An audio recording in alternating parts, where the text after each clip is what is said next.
হে মা সরস্বতী, ঘরের মধ্যে হচ্ছে নাকি? পায়রা ছিল বাবা। হুশ হুশ, যা যা। আমি পায়রাটাকেই তাড়াচ্ছিলাম বাবা। বিয়ে হওয়া পর্যন্ত ভগবানের নামে আমাকে একটু দয়া কর মা। অপয়া।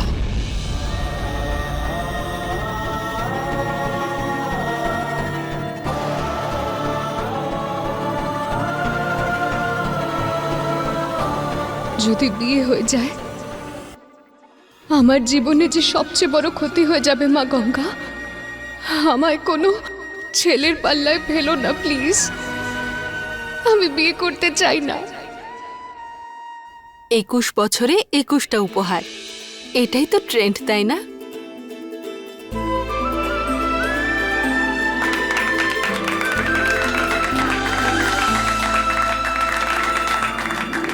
মা তুমি জানো আমার সামনে আগুন থাক বা খাদ, আমি ভয় পাই না। আমি বাইকটা হাওয়ার মতো উড়িয়ে নিয়ে যাই। লোকে জিজ্ঞেস করে ভয় করে না? আমি বলি না, শিবের আশীর্বাদ মাথায় আছে আমার। তুমি জানো শিবের সেই আশীর্বাদের হাত আসলে কি? তুমি মা। তুমি আমাকে এতটা ভালোবাসা দিয়েছো, আশীর্বাদ দিয়েছো, আমায় জন্ম দিয়েছ।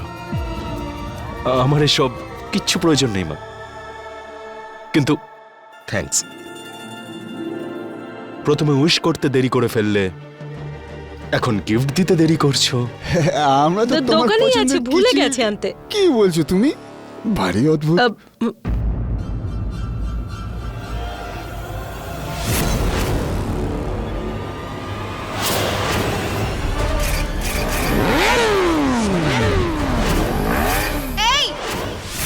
কি হলো ভাগ্নে? মামা এটা কি? হ্যাঁ ভাগ্নে মামার পেট আর কি।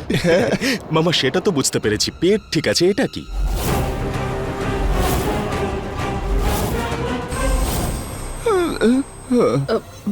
এটা আচ্ছা,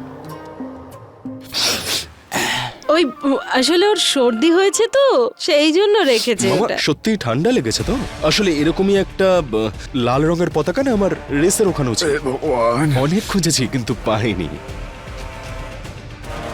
রানা, এবার আমার গিফট দেবার পালা। হ্যাঁ হ্যাঁ বাবা।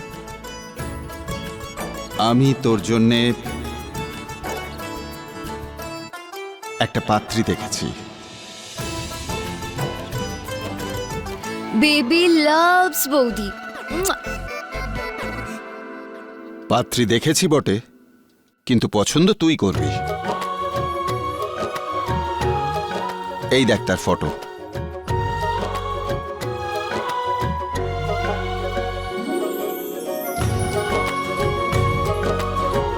মা যাকে পছন্দ করবে সেটাই আমারও পছন্দ। বিয়েটা তো তুই করবি, তাই তুই দেখ না। হ্যাঁ, কিন্তু ও তো তোমার খেয়াল রাখবে, বাড়ির খেয়াল রাখবে, তোমাদের সকলের যত্ন নেবে, বাড়িতে থাকবে, রান্নাঘর সামলাবে। আমার কি? তার মানে তোর কোনো আপত্তি নেই? না, তুমি আজ পর্যন্ত আমার জন্য কোনোদিনও ভুল সিদ্ধান্ত নিয়েছো? তাহলে শিওর এবারও নিচ্ছ না। তুমি যাকেই পছন্দ করো না কেন, আমি চোখ বন্ধ করে তাকে আপন করে নেব।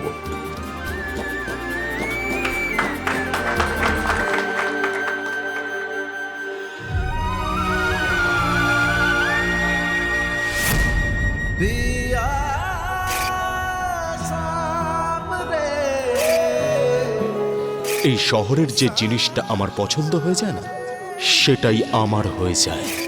আর যদি ওর মতোই হয়? ওই লাট সাহেব ঢির ছেলেটার কথা ভাবা বন্ধ করার। আর প্লিজ ভাব যে আমি কি এমন করতে পারি যাতে ওই ছেলেটা আমায় দেখেই পালিয়ে যায়। আমি যে কি করি।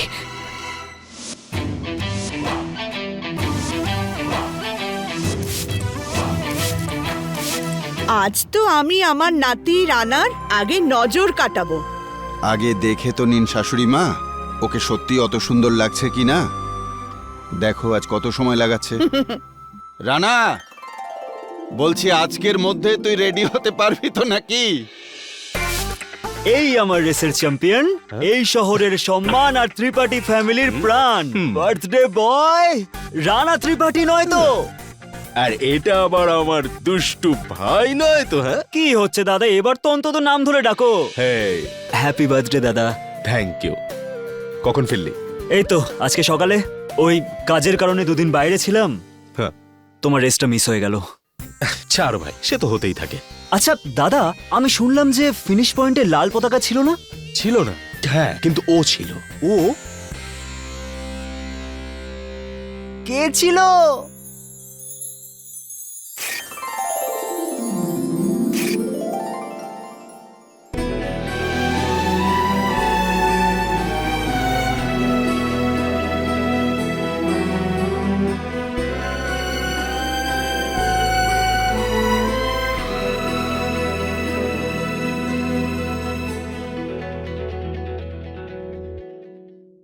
হ্যাঁ, ছিল একটা মেয়ে। ও লাল রঙের ওড়না পড়েছিল। আমি ভাবলাম লাল পতাকা, আর তারপর আহ, তার মানে ভুলবশত প্রথম আলাপ। তুই বেশি মজা নিস না। হ্যাঁ, ওটাই প্রথম আর শেষ আলাপ ছিল। মেয়ে ছিল নাকি ঝগড়ুটে কে জানে। দাদা, কিন্তু এই ঝগড়ুটের ওড়না তো তোমাকে ঠিক জিতিয়ে দিল, এটা কিন্তু মানতেই হচ্ছে।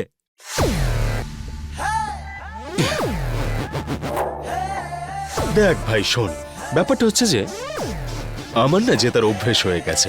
ঠিক আছে, আর একটা কথা বল, তুই বাইকটা ওড়ালাম আমি, একদম। হ্যাঁ, অন্যটাও দেখলাম আমি, একদম ঠিক। তাহলে ওর জন্য আমি কি করে জিতলাম? কারণ দাদা, যদি ও ওখানে না থাকতো তাহলে তুমি তো লাল পতাকা খুঁজতেই থেকে যেতে। ঠিক বললাম তো? আকাশটা লাল করতাম, টুকরো করতাম, এখানে নিয়ে আসতাম, কিন্তু জিততাম তো আমি। ঠিক আছে, মেনে নিচ্ছি। দাদা, এটা তো বলো যে কি কথা হয়েছে। কথাটা কিছু বলিনি আমি, আমি তো মুখের উপর ছেড়ে দিলাম ওকে। ভালো লাগে নাকি? হ্যাঁ, একা একা মেয়েরা এভাবে ঘুরছে। তার মানে তুমি তোমার ওয়াইফকেও একা বাইরে ছাড়বে না? যদি ও চাকরি করতে চায় তখন? তাহলে আমাকে বিয়ে করছে কেন? চাকরি করুক। দেখ ভাই, আসলে আমার যে বউ হবে সে বাড়ির খেয়াল রাখবে, রান্নাঘর সামলাবে। বাড়ি আর রান্নাঘরের বাইরেও একটা অনেক বড় জগৎ আছে, খোলা একটা আকাশ আছে। আর সেই আকাশে আমি উড়বই। অনেক পড়াশোনা করব, পড়াশোনা করে আমি অনেক বড় উকিল হব। নিজের জন্য, নিজের মায়ের জন্য আমি আমি সবকিছু করব। আমি তো আর রুটি বেলার জন্য জন্মাইনি। আমি আমার স্বপ্ন পূরণ করবই।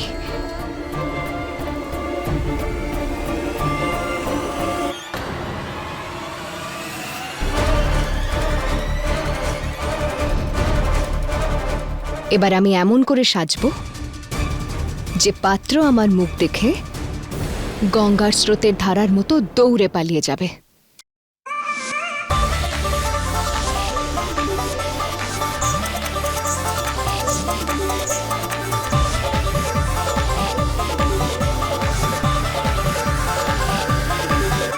যাওয়া যাক বাবা, তোমার অনুগত মেয়ে একদম রেডি।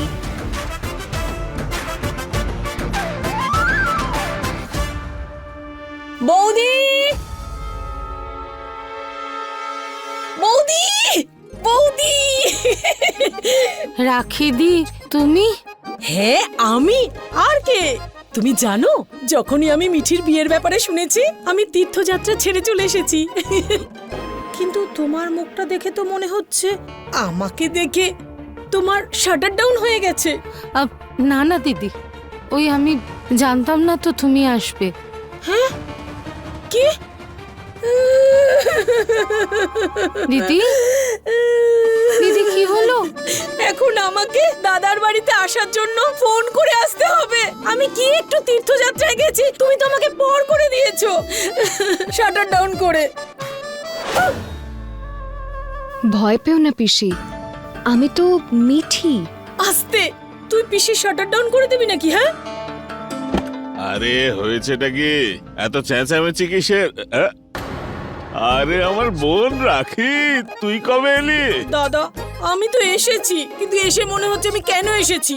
ননদের মুখটা দেখে বৌদির একদম ভালো লাগেনি। ওর তো মুখটাই শুকিয়ে গেল, দেখে মনে হচ্ছে যেন ভূত দেখেছে। এই আমার ভাইজি ভূত সেজে এদিক ওদিকে ঘুরে বেড়াচ্ছে আর আমাকে ভয় দেখাচ্ছে।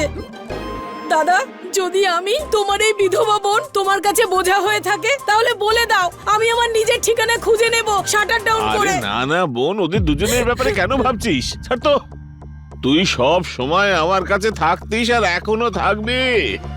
আরে এই মেয়ের হাত থেকে তো খুব তাড়াতাড়ি মুক্তি পাবো। আচ্ছা ঠিক আছে, তুমি যখন বলছো আমি এখানেই থাকবো শাটার ডাউন করে। তোর আবার কি হয়েছে?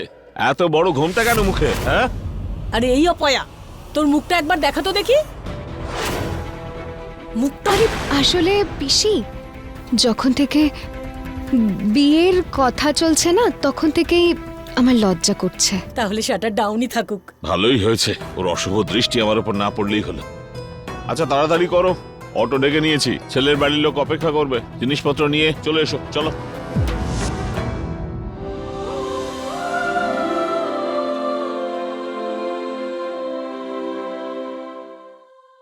লক্ষণের বাবা, তোমার ছেলে লক্ষণকে বোঝাচ্ছ না কেন? ওই দেখো রানার পিছনে লক্ষণকে, সারাক্ষণ ওর পিছনে পিছনে কেন ঘোরে? তুমি শুধু দেখতে থাকো। এই লক্ষণকে রানার জীবনে রাবণ না বানিয়ে দিয়েছি, তখন বলবে আরে বাহ, বাড়ি অদ্ভুত। কি এবার আমাকে হ্যান্ডসাম লাগছে তো? মা, ভোলানাথের বিশেষ কৃপা আছে, নজর টজর আমার কিছু লাগবে না। বেবি লাভস দাদা। আরে চলো চলো, মেয়ের বাড়ির লোক এক্ষুনি এসে পড়বে। চলো চলো। মারবে।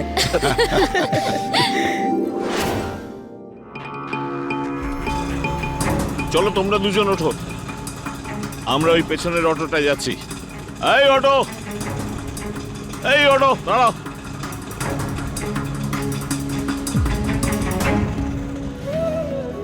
উপায় তো একটা বেরিয়েছে মা গঙ্গা, যেন কাজটা হয়ে যায়।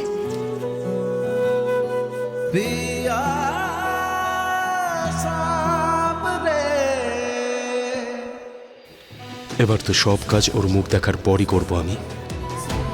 কে জানে কেমন হবে। মুখ দেখেই এমন ঝটকা খাবে যে সোজা এই শহরের বর্ডারের বাইরে গিয়ে পড়বে। জয় মা গঙ্গা।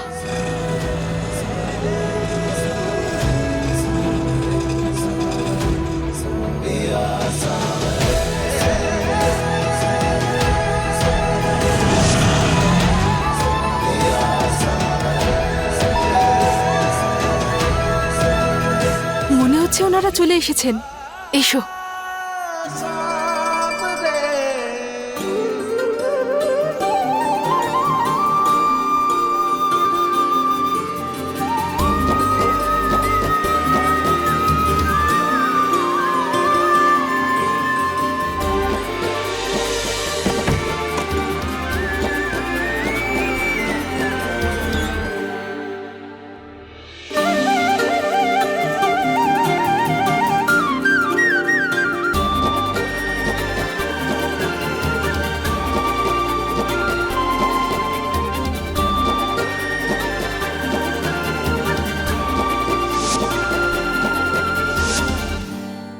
ওয়েলকাম। নমস্কার আঙ্কেল। আরে না না না, নমস্কার আন্টি। নমস্কার। আসুন আসুন। আসুন আসুন। নমস্কার। নমস্কার। বসুন। আসুন।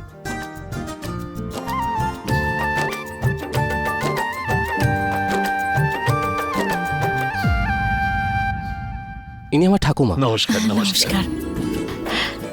আরে বেঁচে থাকো বাবা, বেঁচে থাকো। আসলে আজকাল না আমার হাঁটুতে খুব ব্যথা হয়। এই যাও তো, অতিথিদের জন্য একটু চা জল খাবারের ব্যবস্থা করো। আমি এখনই আসছি। আরে দাদা, আরে জামাই একবার এসব কাজ করবে কেন? একবার সম্বন্ধটা হয়ে যাক, মিঠি তো করবে সবকিছু। কেন করবে না, অবশ্যই করবে, কিন্তু তার আগে একবার মেয়ের মুখটা তো দেখি। এই সিঙ্গারার জিলিপি এসে গেল বলে। আচ্ছা আচ্ছা। আরে বাবা তুমি বসো না।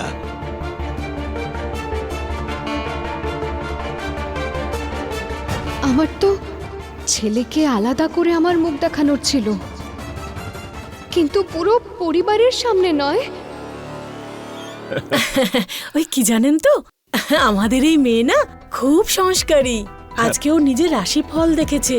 ও দেখেছে যে সূর্য অস্ত যাওয়ার আগে ওর মুখটা যদি কাউকে দেখায় না, তাহলে বিয়েতে সমস্যা হবে। শাটার ডাউন করে।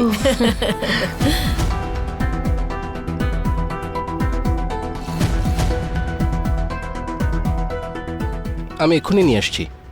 জানেন তো মাসিমা, প্রত্যেক মায়ের কাছে তার সন্তান সব থেকে ভালো হয়, কিন্তু আমাদের সোনা মেয়ে সত্যিই শ্রেষ্ঠ।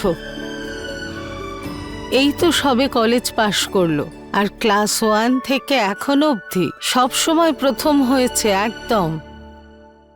হ্যাঁ, আপনি জানেন ও অসাধারণ রান্না করে, আর ঘর ঝাড় দেওয়া মোছামুছি নিমিষেই করে ফেলে, নিমিষেই। তাই না দাদা? রাজু, চা নিয়ে এসো। আরে দিদি, চাটা কিছু লাগবে না, বরং মিষ্টি মুখ করা যাক। আর তাছাড়া আমাদের তরফ থেকে তো হ্যাঁ। Baby loves gift. আমাদের দিক থেকে সম্বন্ধ পাকা ধরে নিন। জয়া, আপনারও যদি মত থাকে তো আজকেই তাহলে সম্পর্কটা পাকা করে ফেলি।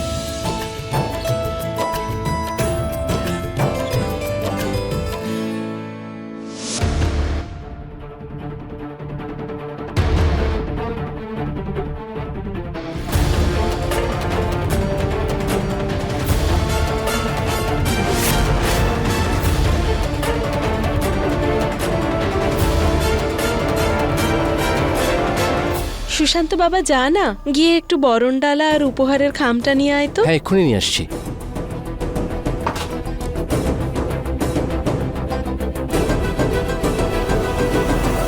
এই নাও।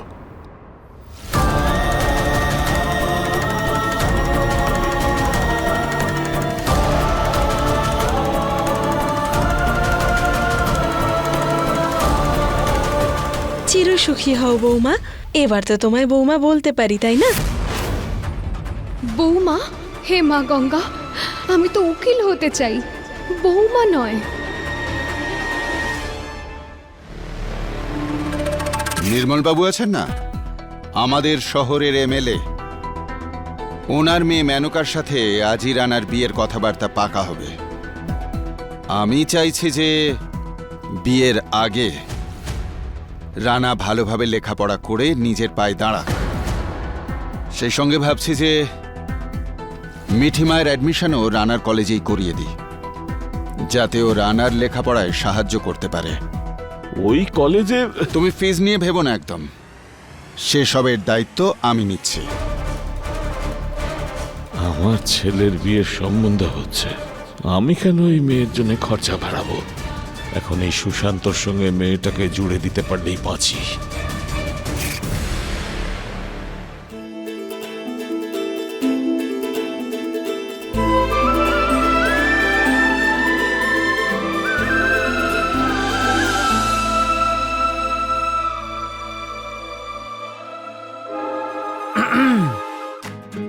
দাদা, বলছিলাম যে ফ্যামিলিতে আরো অনেক লোক আছে বৌদি ছাড়া। এমনিতে বৌদি কিন্তু খুব সুন্দরী। সৌন্দর্য কথা বাদ দে, শুধু আমার পরিবারের লোকজনদের দেখবে, বাড়ির সমস্ত কাজবাজ জানবে, আমার আর কিচ্ছু চাই না। তুই যা। কি রানা, পরিয়ে দিই বালাজোড়া? আমি কি বলবো? দাদা, আমরা এই সম্বন্ধে রাজি।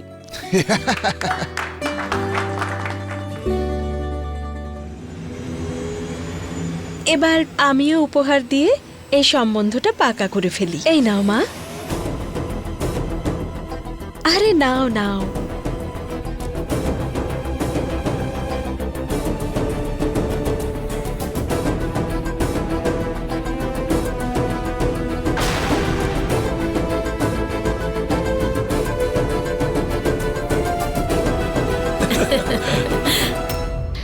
হে মা গঙ্গা, আমি তো এই বিয়েটা করতে পারবো না।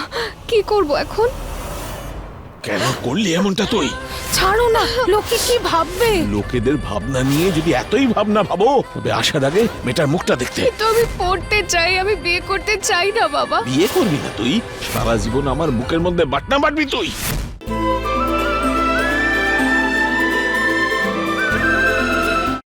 আজ খুব গরম না? গরম তো বটেই। আমি একটু ফ্যানটা চালিয়ে দিই।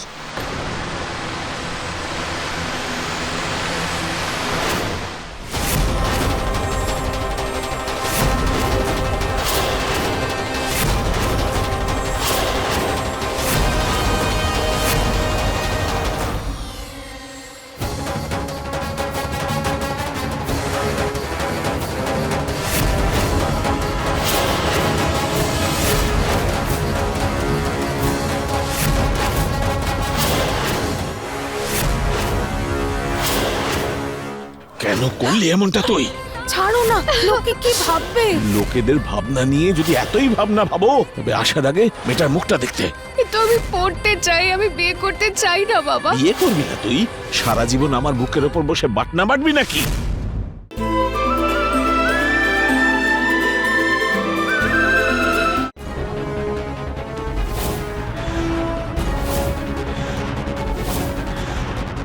এ এ আপনাদের মেয়ে?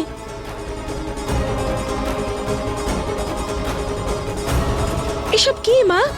দোলের পর থেকে তুমি চান করোনি নাকি? কি জানেন তো, ও স্বভাবটাই সবসময় আর কি করার। শাটার ডাউন করে দিল। ও যদি মজা করতে চাইতো তাহলে চুটকি শোনাতে পারতো। এইরকম তামাশা করার কি দরকার ছিল? আমার তো মনে হচ্ছে না যে ও মজা করতে চেয়েছে।